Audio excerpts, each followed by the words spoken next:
31 दिसंबर की रात, घड़ी की सुइयां जैसे जैसे 12 की तरफ बढ़ती हैं, एक अजीब सा उत्साह, एक उम्मीद पूरी दुनिया में छा जाती है। और जैसे ही 12 बजते हैं, आतिशबाजी, जश्न, शुभकामनाएं, एक नया साल शुरू हो जाता है। पर क्या हमने कभी रुक कर सोचा है कि ये तारीख 1 जनवरी ही क्यों?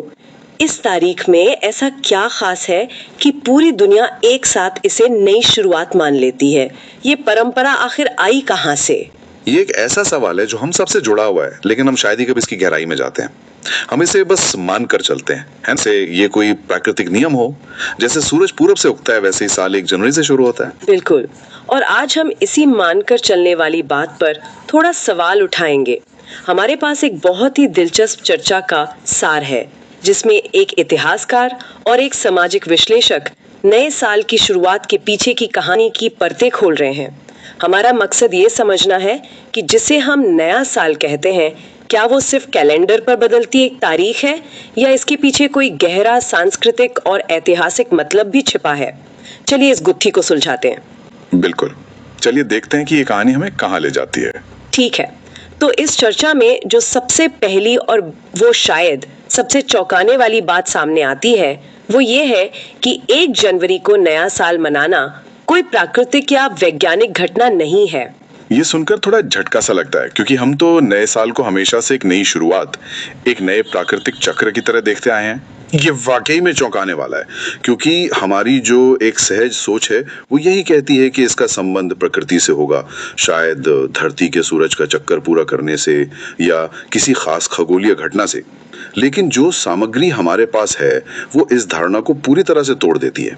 ये साफ तौर पर कहती है कि ये परंपरा रोमन साम्राज्य की देन है और ये पूरी तरह से एक प्रशासनिक निर्णय था। 1 मिनट, प्रशासनिक निर्णय?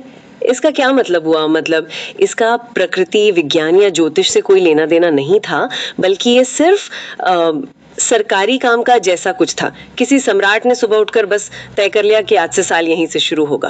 हाँ, लगभग ऐसा ही समझ लीजिए। लेकिन उसके पीछे एक प्रशासनिक तर्क था। ऐसे समझिए जैसे आज कोई देश या कंपनी अपना वित्तीय वर्ष 1 अप्रैल से शुरू करने का फैसला करती है। इसका मौसम या प्रकृति से कोई लेना देना नहीं।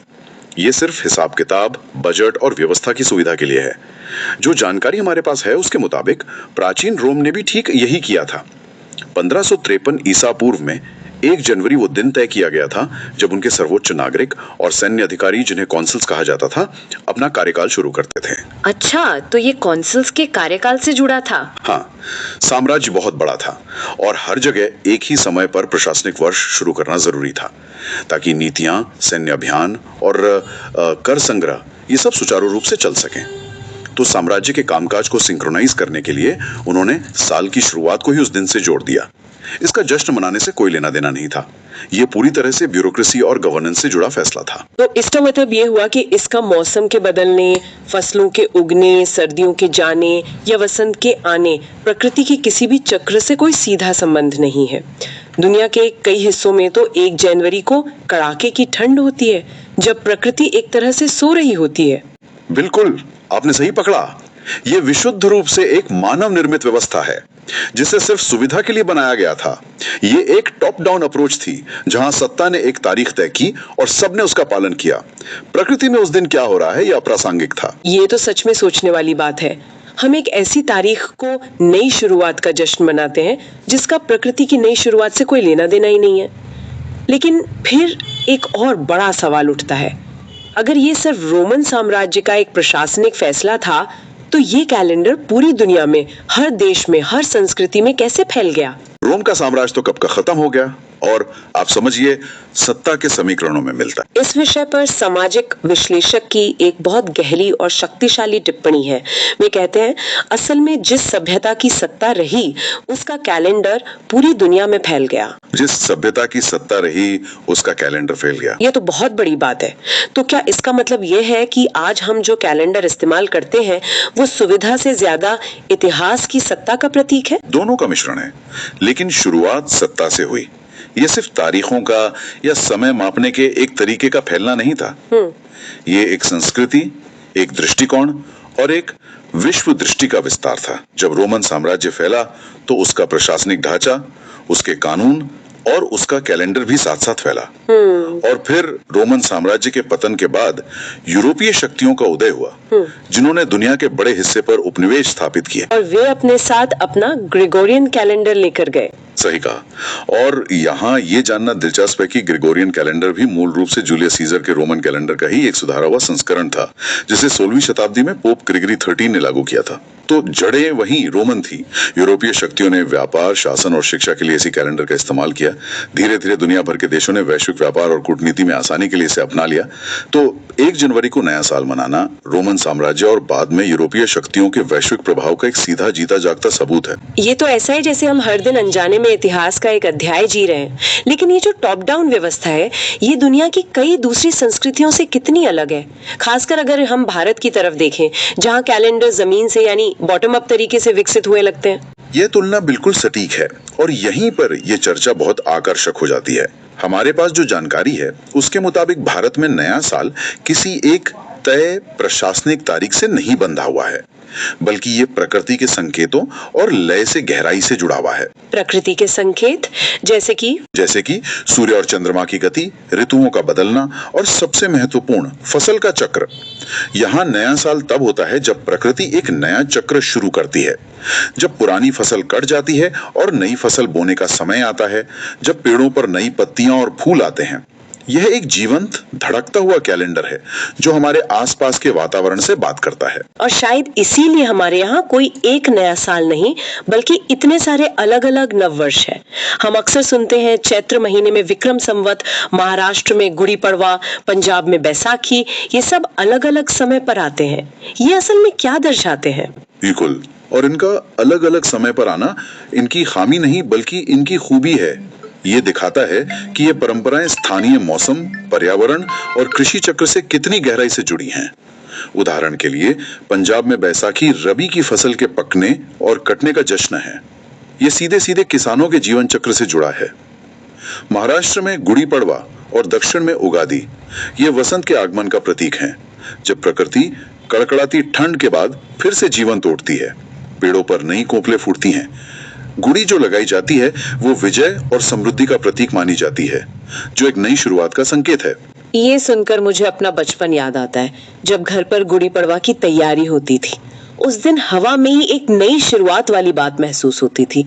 आम के पत्तों और फूलों की महक, वो एहसास 1 जनवरी की सर्द सुबह में कभी नहीं मिला।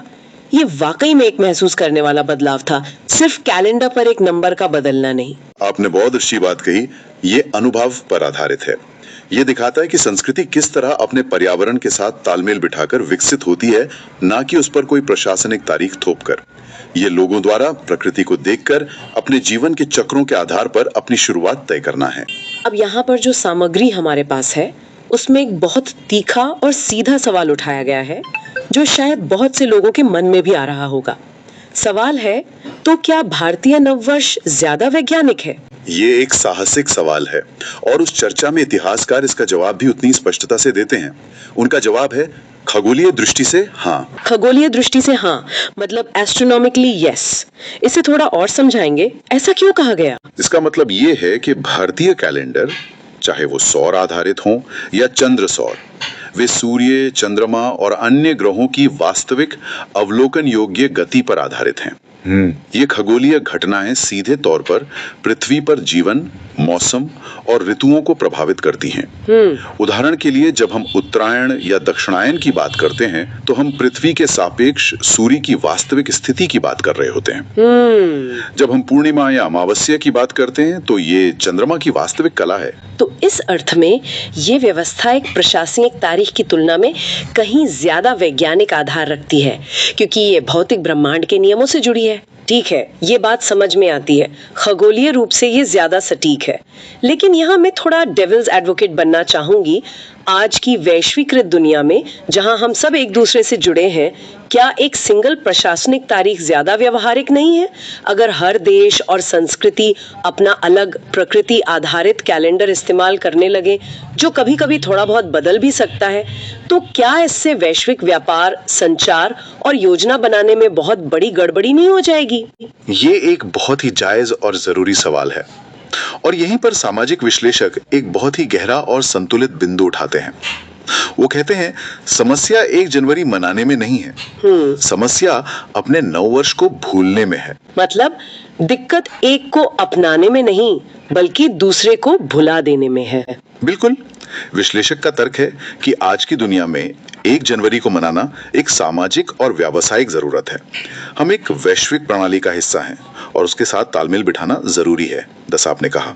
यह व्यावहारिकता का तकाजा है।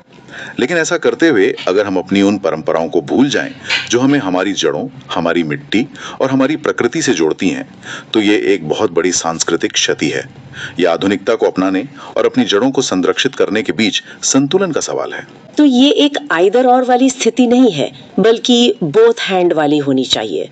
आप वैश्विक कैलेंडर का सम्मान करें क्योंकि ये जरूरी है, लेकिन अपने स्थानीय और सांस्कृतिक कैलेंडर का जश्न भी मनाएं क्योंकि वो आपकी पहचान है। सही बात। ये अपनी पहचान को समझने और उसे जिंदा रखने का सवाल है। ये याद रखने का सवाल है कि समय को मापने का हमारा अपना एक अनूठा प्रकृति से जुड़ा हुआ तरीका भी है जो उतना ही महत्वपूर्ण और सार्थक है। एक आपके दिमाग के लिए है, व्यवस्था के लिए, और दूसरा आपके दिल के लिए, आपकी आत्मा के लिए। तो आज की इस पूरी चर्चा का सार क्या निकलता है? हमने देखा कि 1 जनवरी एक प्रशासनिक तारीख है जिसकी जड़ें रोमन साम्राज्य के शासन तंत्र में है। इसका प्रकृति के चक्रों से कोई लेना देना नहीं है और इसका प्रसार सत्ता और वैश्विक प्रभाव के साथ हुआ। और इसके विपरीत हमने भारतीय नववर्ष की अवधारणा को समझा जो प्रकृति, खगोल और कृषि के चक्रों से गहराई से जुड़ी हुई है। ये एक जीवंत बॉटम अप व्यवस्था है जो हर क्षेत्र के स्थानीय पर्यावरण को दर्शाती है और इसीलिए भारत में इतने विविध नववर्ष मनाए जाते हैं। और शायद सबसे महत्वपूर्ण बात, हमने ये देखा कि ये सिर्फ 2 अलग-अलग कैलेंडरों की कहानी नहीं है। ये दुनिया को देखने के 2 अलग-अलग नजरियों की कहानी है। एक नजर जो व्यवस्था और एकरूपता को प्राथमिकता देती है और दूसरी नजर जो प्रकृति और विविधता का जश्न मनाती है। बिल्कुल। और यहीं पर इस चर्चा का अंतिम निष्कर्ष बहुत शक्तिशाली रूप में सामने आता है जो इस पूरी बहस को एक ही वाक्य में समेट देता है। 1 जनवरी एक तारीख है, भारतीय नववर्ष एक सोच। ये हमें याद दिलाता है कि कैलेंडर सिर्फ दिन, हफ्ते और महीने गिनने का जरिया नहीं है। वे एक सांस्कृतिक आईने की तरह हैं। वे हमें बताते हैं कि हम कौन हैं, हमारी प्राथमिकताएं क्या हैं और हम इस दुनिया को, इस ब्रह्मांड को किस नजर से देखते हैं। एक सिर्फ एक तारीख है, दूसरा एक पूरी सोच, एक पूरी जीवन शैली। ये एक बहुत ही गहरा विचार है। ये हमें ये भी सोचने पर मजबूर करता है कि एक संस्कृति जो समय को ग्रहों की चाल और फसलों के उगने से मापती है, वो शायद प्रकृति के ज्यादा करीब होगी उस संस्कृति की तुलना में जो समय को एक प्रशासनिक आदेश से मापती है। ये सिर्फ तारीखों का नहीं बल्कि मानसिकता का अंतर है। और अब एक सवाल जिसके साथ हम आपको छोड़े जाते हैं। अगर अलग-अलग कैलेंडर अलग-अलग संस्कृतियों की सोच और उनकी विश्व दृष्टि को दर्शाते हैं, तो क्या एक ग्लोबलाइज्ड दुनिया में जहां सब कुछ एक समान होता जा रहा है, हम सभी को एक ही कैलेंडर का पालन करना चाहिए ताकि चीजें और आसान हो जाएं?